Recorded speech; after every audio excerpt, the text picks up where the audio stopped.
This is episode 4 of comparing life in Africa versus America. And today, we're diving into car prices. Me and my friend will be comparing the cheapest, average, and the most expensive cars in our city. And first up, we got the cheapest car dealership I can find. Let's get straight to it, man. All right, so for the cheapest car dealership, the goal is to find the cheapest car I can find that's going to work properly. Like if I'm gonna buy this car, I don't want it to give me trouble in the future, you feel me? And the budget we have to stay under is $5,000. I did my research and the average used car on the low end in Seattle is $5,000. So as long as we stay under that budget, we can get any car. So let's just go in there and see if somebody can help us out, you feel me? How you doing? I called in earlier and we just wanted help kind of just looking around cars and seeing if there's anything. You're the YouTuber. Yeah, yes. Well, you are.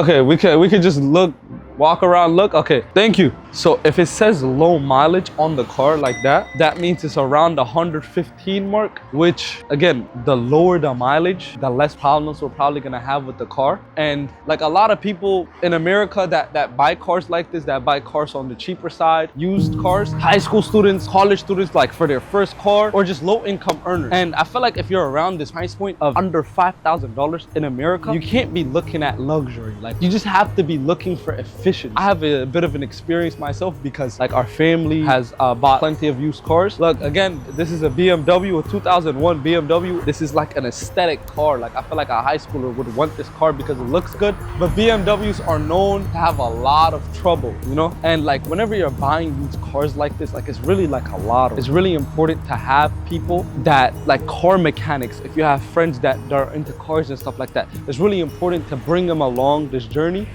And oh yeah, I forgot to mention, the best way to buy cheap cars is online. Anywhere from Facebook Marketplace to Craigslist.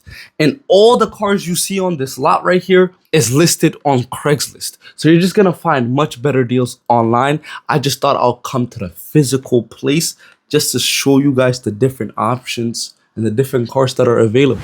I guess for the sake of this video, let's examine the cheapest car we can find, which is this 2004 Ford Fusion for $1,900. When I tell you this is as cheap as it gets, this is as cheap as it gets, bro. So let's get the paperwork for that. Let me see if I can see the interior and stuff. Hello, excuse me. Yeah, listen. Listen, you can take all the pictures you want, but you can't bother me, okay? Oh, I'm not bothering you. I just wanted to see the interior of the... Yeah, that's bothering me. So at this point, I'm completely baffled. I'm a customer at his car shop and all I'm asking for is information on a car and he's unwilling to give it to me. I don't know what I did, but I think he might be dead ass racist, bro.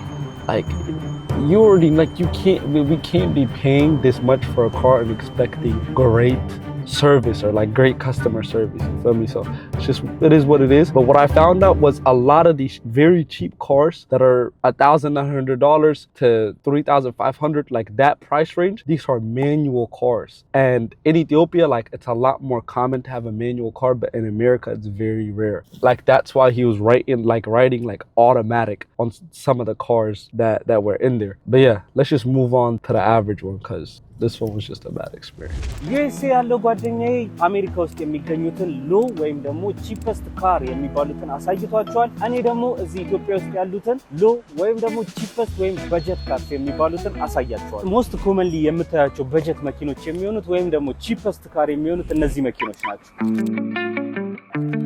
እነዚህ መኪኖች መግዛት የሚችሉት መኪና መሸጫ ውስጥ ምናምን ሳይሆን ጀስት ፌስቡክ ማርኬት ላይ ወይ በደላላ ወይም ደግሞ መኪና ኔት ላይ ሄዳችሁ እዛ ላይ ሰርች በማድረግ ነው እነዚህ መኪኖች የምትገዟቸው ማለት ነው። ሶ እነዚህ መኪኖች የሚገዙት በብድር ሲሆን አብዛኛው ጊዜ ማይክሮ ፋይናንስ ሎን ላይ በመግባት የምትገዟቸው መኪኖች ሲሆኑ ዋጋቸው ደግሞ ያው ቺፕ የምንለው ከ150 ሺህ እስከ 1.2 ሚሊዮን ድረስ ይደርሳል። ያው 150 ሺህ የምንላቸው መኪኖች እንደ ቮልስ ምናምን ሰከንድ ሃንድ መኪኖች ሲሆኑ ዩዥዋሊ እነዚህ መኪኖች ያው የተጣሉ ወይም ደግሞ በጣም ረጅም ዓመት ላይ ያስቆጠሩ መኪኖች 150 ሺህ ይገኛሉ። እነዚህኛው አይነት መኪኖች ደግሞ ሎ በጀት ወይም ደግሞ ቺፐስት ሞስት ኮመን የሆኑት መኪኖች ደግሞ በብድር ነው የምትገዟቸው። ያው ብዙ ጊዜ ብድር ይመቻችላቸዋል። ሰዎች እነዚህ መኪኖች የሚፈልጉበት ምክንያት እነዚህ መኪኖች በጣም ሪላያብል ናቸው ተብሎ ይታሰባል።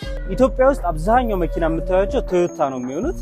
ለዛ የቶዮታ ምርት ደግሞ ሪላያብል እንደሆነ ስለሚታወቅ ቪትስ ቶዮታ ሞስት ሪላያብል ነዳጅ ፊውል ኤፊሽንት ስለሆነ ከዛም ባሻገር ደግሞ ራይድ ወይም ደግሞ ውጭ ሀገር ሀገር ኡበር የሚባለውን አይነት ስራ ስለሚሰራባቸው በጣም ሞስት ኮመን ቺፐስት ካር የሚባሉት ናቸው ማለት ነው። እነዚህ መኪኖች ከውጪ ሲመጡ ተነድተው ነው የሚመጡት፣ ማለትም ከቤቱ ስገዟቸው የተነዳ መኪና ናቸው። አሁን ይሄኛው መኪና ለምሳሌ 300,000 ኪሎ ሜትር የሄደ መኪና ነው ማለት ነው። እዛም ጋር የምታዩት እዚህም ጋር የምታዩት ኦቨር 300,000 የሄዱ መኪኖች ናቸው የሚሆኑት። ያው ኢንጂን ላይ ብዙ ጊዜ ከ400,000 በኋላ ችግር ይመጣል ተብሎ ስለሚታሰብ እነዚህ መኪኖች ያው ትንሽ ፌዝ አውት ማድረጋቸው አይቀርም። ነገር ግን ሞስት ሪላያብል ናቸው። ምክንያቱም ቶዮታ የሰራቸው መኪኖች እውነቱን ለመናገር ቶፕ ጊር ላይ አይታችሁት ከሆነ ያው በጣም ሞስት ሪላያብል ካር ኢን ዘ ወርልድ ስለሆነ አብዛኛው ጊዜ የሚመረጥ መኪና ነው። ያው ሬዲዮ ሲስተም አላቸው። ከዛ በኋላ ብዙ ጊዜ በማኑዋል ነው የምታገኟቸው። ቺፐስት የሚባል መኪና በአውቶማቲክ ማግኘት ይከብዳል። ነገር ግን ያው ቪትስ ከሆነ በአውቶማቲክ በሽ ነው። ግን ያው ይሄኛው በማኑዋል ነው ያለው። ይሄኛው መኪና ቺፐስት ከሚባሉት ውስጥ ቶፕ ቺፐስት ነው ማለት። ቶፕ ቺፐስት ማለት ያው 150,000 አለ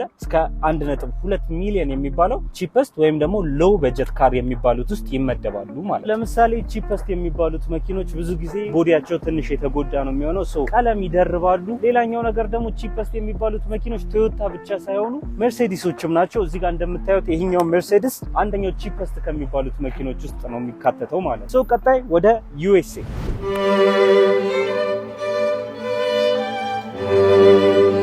And then for the average car dealership, we are at Toyota. I already called in and there should be somebody already helping us. So let's just go in and find that person. Thank you. Yeah. How's it going? Hi, how you doing? Toby. Toby. Nice to meet you. Howie. Pleasure. Thanks for coming in. Of course. Let's have a seat really quickly and we'll kind of figure out what we're looking for. Okay.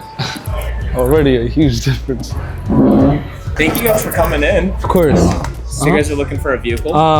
Yes, we're looking for a vehicle, and it could be like a family type car. Yeah, like the Camry, the Corollas, the sedan. Oh, okay, that's and the then same. we have like the SUVs and then the trucks. SUVs, okay, yes. Yeah. And let's go outside. I'm going to show you our lineups, show you our inventory. Okay. We'll pick which cars we want to go test for a test drive and we'll go for a test drive. Okay. He said test drive. Test drive is crazy. I wasn't even planning on trusting. Since obviously we have the RAV4. Okay. We have our Toyota Tacoma, the Toyota Crown. So this one's like the highest model we have for our SUVs. SUVs, okay. Yeah. So me realistically, I honestly think the best is like either like some of these Corollas. We're originally from Ethiopia. Ethiopia has like a lot of Corollas. Yeah. I remember. Something you guys are familiar with. So we decided to look at two very similar Toyota Corollas. They're both 2025 and they're both hybrid. But the first one is $31,000.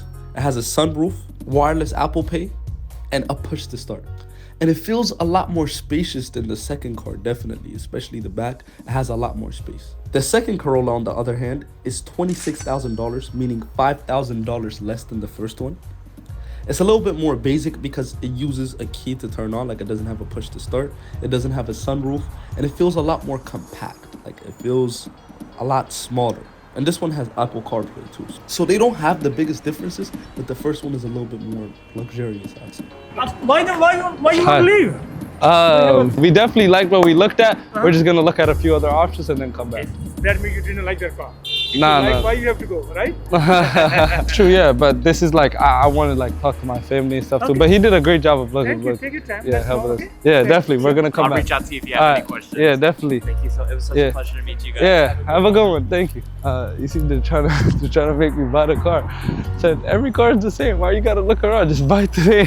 But if y'all come to the Lake City Toyota, anybody ever, y'all come to the Lake City Toyota, go see this guy, bro. He's a nice guy. Okay. ሶ አሁን ደግሞ የምንሄደው የሚሆነው ቀጣይ የምናሳያችሁ የኢትዮጵያ አብዛኛው ህዝብ የሚነዳው ማለትም ሚድል ክላስ የሚባለው መኪኖች የሚገኙበት ግቢ ነው። ይሄኛው መኪና ስፖንሰር አድርገውኛል የቤቱ ባለቤቶች። የምንሄድበትን ቤት አሁን ላሳያችሁ። ሶ ሚድል ክላስ የሚባሉትን መኪኖች የምናገኝበት ግቢ ደርሰናል። ማሊባባ ይባላል።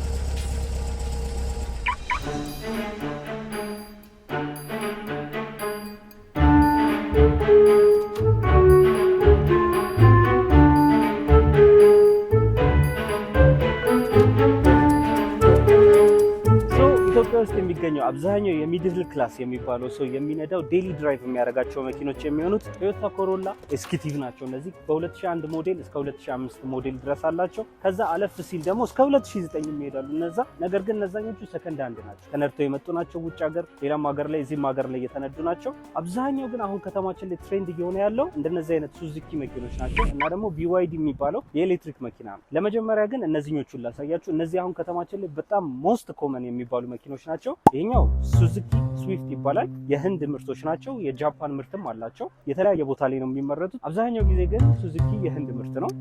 ይሄኛው ስዊፍት ዋጋ የሚሆነው 3.3 ድረስ ሲሆን ይሄኛው ደግሞ በ3.2 የሚሸጥ መኪና ነው የሚሆነው። ዲቴይል እስቲ ልንገራችሁ። እነዚህ መኪኖች ሪሰንትሊ በጣም ተመራጭ ያደረገበት ምክንያት የሚሆነው እነዚህ መኪኖች 00 ናቸው። ማለትም ቀጥታ ምንም ከድርጅት የመጡ መኪኖች ስለሆኑ ለዛ ነው ተመራጭ የሆኑት። ሌላኛው ነገር ደግሞ እዚህ ማሊባባ ግቢ ውስጥ ማለት ነው በሎን ወይ ደግሞ በብድር ስለሚያመቻቹላችሁ እነዚህ መኪኖች በጣም ተመራጭ ያደርጋቸዋል። ማለትም 3.3 ሚሊዮን እነዚህ መኪኖች መግዛት የምትፈልጉ ከሆነ ያው ሎን አመቻችተውላችሁ ግማሹን ከፍላችሁ ግማሹን በባንክ አመቻችታችሁ መግዛት ይቻላል ማለት ነው። ታዲያ ሚድል ክላስ ስላችሁ ግን ዴሊ ድራይቭ ሚድል ላይ የሚድል ቶፕ የሚባል አለ። ማለትም የሚድል ቶፕ ማለት እነዚህ ናቸው። እስከ 5 ሚሊዮን ድረስ ማለት ነው። ከ2 ሚሊዮን እስከ 5 ሚሊዮን ያለው መኪና ሚድል ክላስ ላይ ያለ መኪና ነው ብለን ስላሰብን ይሄኛው BZ4 ይባላል። የኤሌክትሪክ መኪና ነው። ኢትዮጵያ ውስጥ አሁን አብዛኛው መኪና ወደ ኤሌክትሪክ መኪናነት እየተቀየረ ነው። ይሄኛው መኪና ለምሳሌ 5.5 ሚሊዮን አካባቢ ድረስ የሚሸጥ መኪና ሲሆን አሪፍ የሚባል የቶዮታ ምርት የሆነ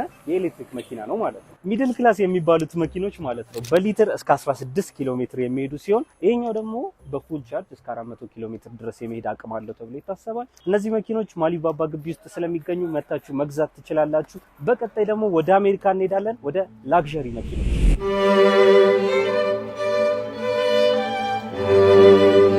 And now we are at the most expensive car dealership in my city. Look, Bentley, Lamborghini, McLaren, and Rolls-Royce. These are the most expensive brands in the world. Pretty sure everybody knows them. So I'm not gonna lie to you, from the beginning, I felt very uncomfortable, very out of place, especially because I forgot my shoes. I was wearing slippers, bro. It feels like I don't fit. You know what I'm saying? It feels like I don't belong here. It's just, these motherfuckers are too rich for me. Look, so we're just gonna go in there and see if anybody can show us around, or we can just look at the cars and look at the price tags ourselves.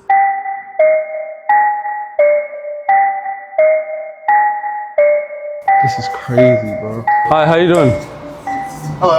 Hi, how you doing? I called in earlier, and I just kind of explained that I was coming in to just look at some cars, so I can just walk around outside and just look at some cars. And I'm also like, I vlog my experience because I'm on route like to buy one of these cars. So like, I just wanted to kind of look around and stuff, so I could just go outside. Like, are the price tags on the cars? I just wanted to make sure. No, we don't have any price tag or anything because it's dynamic pricing. Also, if we wanted to know pricing, we'd have to come and ask. Yeah, it would all be, you know. And talking to this guy just made me feel 10 times worse. Because like, he wasn't even giving me his full attention. It felt like he was just giving me quick answers so I go away. And bro, I don't know if it's all in my head or other people feel like this, but I hate going to places like this because I know when you don't have the money, they don't treat you good at all. And that's just flat out wrong, man. I feel like everybody should be seen as a customer or a potential customer, because you really never know. Don't judge a book by its cover. Y'all know the saying. But these cars were amazing to see in person, and I would have had such a better experience if somebody just showed me around. The most expensive car on the lot, 3 to 5 million.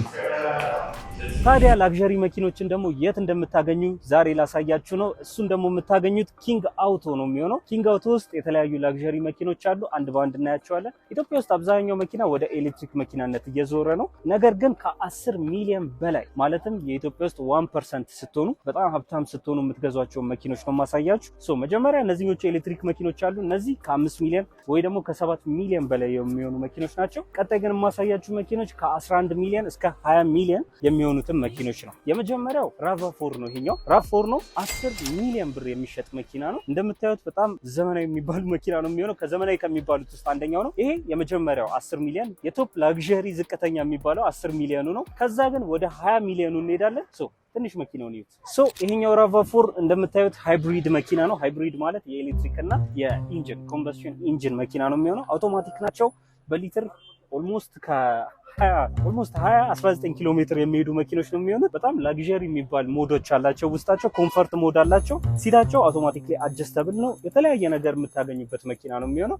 የመጀመሪያው የላግዠሪ መኪና የሚሆነው ይሄኛው ነው። 10 ሚሊዮን ዝቅተኛው ነው። ወደ 11 ሚሊዮን ሁሉ ሰዳችሁ ወደ 11.5 ሚሊዮን ደግሞ ብር ካላችሁ የምትገዙት መኪና የሚሆነው ይሄኛው BMW iX3 የሚባለው መኪና ነው። ይሄኛው መኪና በጣም ላግዠሪ ከሆኑ መኪኖች ውስጥ አንደኛው ነው። ፉሊ በጣም የሚያምርና ውብ መኪና ነው። ይሄኛውን 11.5 ሚሊዮን ካየን በኋላ የምንሄደው ደግሞ ወደ 11 ሚሊዮን ብር የሚሸጠው መኪና ነው የሚሆነው። 11 ሚሊዮን በኋላ ደግሞ ወደ 20 ሚሊዮን እንሄዳለን ማለት ነው። በእኛ ሀገር አጠራር አብዛኛው ሰው ሙስታንግ እያለ የሚጠራው መኪና ነው። ይሄኛው መኪና ግን በትክክለኛ ስሙ ፎርድ መስታንግ የምንለው መኪና ነው። ይሄኛው መኪና እዚህ ስትመጡ 11 ሚሊዮን የሚሸጥ መኪና ሲሆን በጣም ውብ እና ዘመናዊ መኪና ነው ከምላችሁ በላይ ላይክ በጣም የተመቸኝ መኪና ነው። ይሄኛው መኪና ፉል ኦፕሽን ነው። ሁሉም ነገር አለው። ኮምፈርት ሞድ፣ ስፖርት ሞድ፣ የተለያዩ ነገሮችን ታገኙበታላችሁ። ይሄኛው መኪና እዚህ ኪንግ አውቶ የሚሸጥ መኪና ነው የሚሆነው። 11 ሚሊዮን የሚሸጥ መኪና ነው ከምላችሁ በላይ በጣም ፈጣን መኪና ነው። ላይክ ታርጋ ምናምን ስለሌለው ነው እንጂ ነድቼ ያሳያችሁ ነበር። ይሄ መኪና በፉል ቻርጅ እስከ 450 ኪሎ ሜትር የመሄድ አቅም አለው። ቤስት የሚባል መኪና ነው። አሁን ወደ 20 ሚሊዮን ሁሉ ሰዳችሁና ፉሊ ስለሱ ልንገራችሁ። 20 ሚሊዮን ይልሃል። ከተማችን ውስጥ ካሉት ውድ መኪና ቶፕ 1% ስትሆኑ የምትገዙት መኪና አንደኛው መኪና የሚሆነው ይሄኛው መኪና ነው። 20 ሚሊዮን ብር አውጥታችሁ መኪና ስትገዙ ማለት ነው ፉሊ ኮምፈርተብል የሆነ መኪና ነው የምትገዙት። ኢቭን ስክሪናችሁ ራሱ JBL ስክሪን ነው የሚሆነው። ፉሊ ኦፕሽን የሆነ መኪና ነው ይሄኛው መኪና። ቶዮታ ሃይላንደር ሊሚትድ የሚባለው መኪና ነው ይሄኛው መኪና። ቤስት ካር ማለት ነው። 20 ሚሊዮን ብር በካሽ ነው የምትገዙት ወይስ በባንክ የሚለው ማለት ነው። ኢት ዲፔንድስ። አሁን ለምሳሌ መጥቶ የነበሩ ሰዎች ነበሩ ይህን መኪና በካሽ ትራንዛክሽን በ20 ሚሊዮን ብር ለመግዛት ፈቃደኛ ነበሩ። ማለትም እነዚህ መኪኖች ስትገዟቸው ብር ላይ ወሪ የለባችሁም ወይም የምትጨነቁ አይነት ሰዎች አይደላችሁም ማለት ነው። ለዛ ዳይሬክትሊ ፉሊ ትራንስፈር አድርጋችሁ የምትገዟቸው መኪኖች ናቸው። ይሄኛው መኪና ማለት ነው በውስጡ ከኋላም ከፊትም የሚያስቀምጥ ሲሆን አጠቃላይ ከስድስት አይ ቲንክ እስከ 7 ሰዎች ማስቀመጥ የሚችሉበት መኪና ነው። ፉል ኮምፎርታብል ሞድ አለው። እነዚህ መኪኖች ሳይሆን ሌላ ደግሞ ላግዠሪ መኪኖችን ስትገዙ ሲት ማሳጅ አላቸው፣ ሲት ሂተር አላቸው። ሌሎችም ላግዠሪ መኪኖች አሉ ከዚህ በላይ። ይሄኛው ግን ኦልዌይስ ስታንዳርድ የሆነው አንደኛው ላግዠሪ መኪና ነው። ምናልባት ኢትዮጵያ ውስጥ እየጠየቃችሁ ሊሆን ይችላል ላግዠሪ የሚባሉት መኪኖች እነዚህ ናቸው ወይ? ይሄ ብቻ አይደለም። የተለያዩ ቪኤት መኪኖች አሉ፣ ላንድ ክሩዘር የሚባሉት መኪኖች የቶዮታ ምርት የሆኑት መኪኖች ላግዠሪ መኪኖች ናቸው።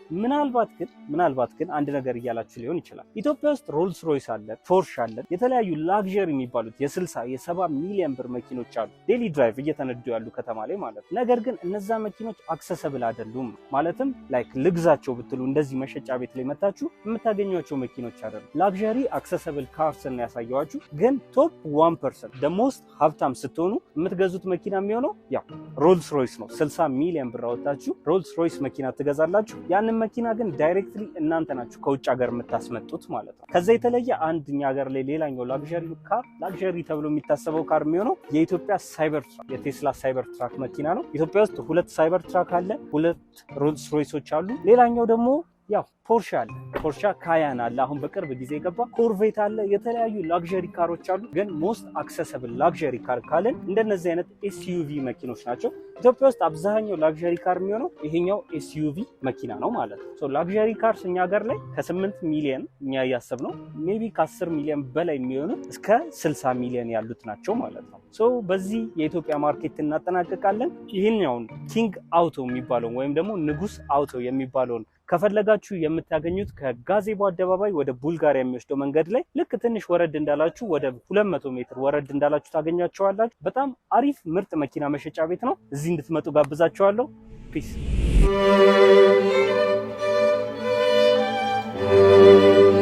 So that concludes the video. This series has been getting amazing support from you guys, and I hope you enjoyed this episode as well. That last part of the video was very uncomfortable to record, I'm not gonna lie, bro. But anyways, if you made it this far into the video, that must have meant you enjoyed it. So please hit the like button so YouTube pushes out this video. If you haven't subbed, sub with the notification bell on so you know when the next video drops. Other than that, I love y'all. I appreciate y'all. I'm gonna see y'all in the next video. Grr.